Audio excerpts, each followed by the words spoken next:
مازندران ایک شہر ہے، اس کے قریب کا کوئی گاؤں ہے، اس گاؤں کے 30-32 لڑکے، 32 غالباً جوان، ایسے سب بچے، انہوں نے آپس میں جو ہے وہ میٹنگ کی کہ چلو اب کی کربلا چلا جائے، اربلین میں۔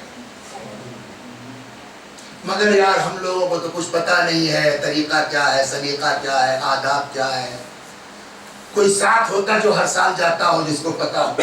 تمہارے بغل کے گاؤں کے عباس بھائی ہیں جو ہر سال جاتے ہیں، لڑکے ان کے پاس چلے گئے، عباس بھائی ہم لوگ کربلا جانا چاہیں گے، جاؤ۔ کہنے ہم لوگوں کو کچھ پتا نہیں ہے، آپ چلتے نا۔ ہم جاتے تو ہیں ہر سال، لیکن اس سال ہماری اپنی کچھ مشکلات ہیں، وہ بتائیے کیا ہے۔ وہ لوگوں نے مل کے ان کی وہ پرابلم حل کی، چل پڑے پیدل۔ تو اس زمانے میں جو پیدل چلتے تھے نا، تو سفر کاٹنے کے لیے کچھ کلام پڑھا کرتے تھے۔ ایک آدمی چھوٹا سا علم کاندھے پہ رکھ لیتا تھا اور پڑھتا چلتا تھا، ہر کے دار دھاوسے کربو بلا بسم اللہ۔ تو اس کو اس پڑھنے کو کہتے تھے چاوشی پڑھنا، اور جو اس کو پڑھتا تھا اس کا لقب ہو جاتا تھا چاوش۔ جیسے ہمارا کہتے ہیں نا صاحب بیاض، تو اس طریقے سے وہ کیا کہلاتا تھا؟ چاوش۔ تو یہ عباس بھائی جو تھے وہ کیا تھے؟ عباس چاوش۔ چل پڑے، دن بھر چلتے تھے، رات میں رکتے تھے، پھر چلتے تھے، رکتے تھے، یہاں تک کہ آخری منزل ہے، شام کا وقت ہے، پہنچے کہ اب صبح چلیں گے، 2-3 گھنٹہ 4 گھنٹے کا سفر ہے، پہنچ جائیں گے۔ اتفاق سے جمعرات کا دن تھا۔ جیسے ہی اندھیرا ہوا، لائٹیں جلنا شروع ہوئی، پتہ نہیں کیا دماغ میں آیا، ملا عباس چاوش نے لڑکوں کو بلایا، کہاں آیا ہو سب لوگ؟ یہاں وہ دور دیکھ رہے ہو روشنی۔ اچھا تب تو میدان تھا نا دور دور تک، ہاں وہ روشنی کہاں کی ہے؟ کہاں کی؟ وہی تو ہے کربلا کی، امام حسین کے روضے کی روشنی۔ تو کا شب جمعہ ہے، شب جمعہ کی فضیلت اور ہی ہے زیارت کی۔ پتہ نہیں اگلی شب جمعہ تک کون زندہ رہے، کون زندہ نہ رہے۔ تھک تو گئے ہو بیٹا، لیکن تھوڑی سی اگر ہمت کر لو نا تو انشاءاللہ ہم لوگ آدھی رات تک سحر سے پہلے کربلا پہنچ جائیں گے، شب جمعہ تو مل جائے گی۔ وہ بھی بچے سب عاشق حسین، کچھ تھکان کا چلیے بسم اللہ، چل پڑے۔ نصف شب کے آس پاس کربلا پہنچے، جلدی جلدی سامان پھینکا مسافر خانے میں، کہا چلو پہلے زیارت کر لیتے ہیں، پھر انشاءاللہ کل دن میں آداب اور غسل کے ساتھ زیارت کی جائے گی۔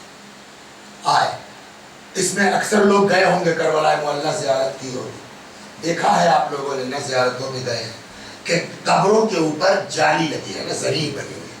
تو زری عام طور پر 4 کونے ہوتے ہیں نا، لیکن امام حسین کے قبر میں دیکھا ہے آپ نے 4 کونے نہیں ہیں، 6 کونے۔ کیوں؟